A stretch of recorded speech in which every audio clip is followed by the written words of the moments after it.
U.S. soldiers officially welcomed at that opening ceremony in Poland, where the prime minister called it a great day. CNN military analyst Mark Hertling is with us now. Lieutenant General Mark Hertling, I'm wondering, give us your assessment of this deployment and its importance.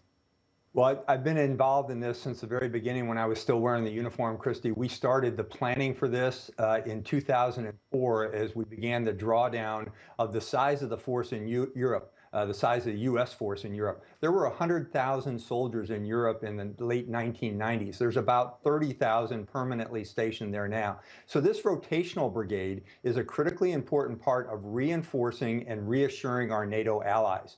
And when you go to the part about what's going on with Russia, Russia has a strategy. It's a very nuanced strategy of undermining the confidence that the NATO nations have in the Article 5 procedures. And that Article 5 is if one nation is attacked, others will come to their aid. So this reassurance initiative, what these troops are doing is saying to NATO, we will be there for you. It's critically important, and it's been going on for the last several years. It's just that this is the first time we've stationed soldiers in Poland itself. So, General Hertling, how do you think this move by President Obama may shape what Donald Trump does moving forward? Well, again, this has been in the works for a while, Christy. This was not geared toward the inauguration and what's going on this month with our politics. It has to do with reinforcing NATO. It will give the Trump administration a little bit of time to consider this as he talks to our European allies and gets a firmer grip on what goes on in NATO. So it will be important to have these 5,000 additional troops conducting exercises in key NATO countries. Let's listen to the Polish Prime Minister and what he had to say.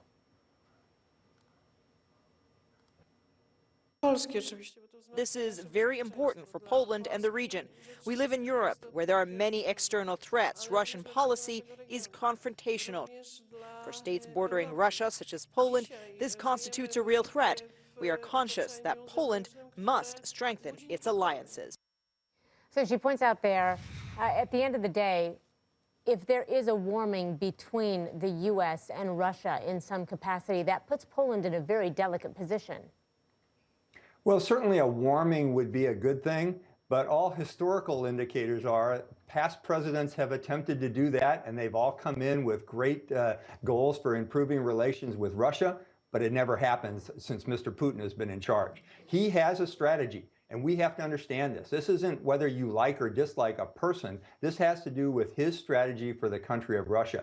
And Phil Black mentioned the issue with Lithuania and Estonia. It wasn't just the fact that they gained their freedom in 1990. They had to fight for their freedom in 1990. You Google Lithuania, and there were Lithuanian citizens literally approaching Russian tanks with their fist in their town squares. They want them out. So this is a very good thing for these new NATO countries. That Poland and the Baltics have all joined NATO in 2004, so they want to see assurances that they will be defended under Article 5 of the NATO. Earlier this week, General James Mattis, the nominee for Defense Secretary, says he supports NATO. That's something that goes against the grain of what President-elect Trump has said. What do you make of what could happen with that relationship? Well, I think General Mattis's words, he not only said he supports NATO, what he said was, if NATO wasn't in existence now, we would have to create it.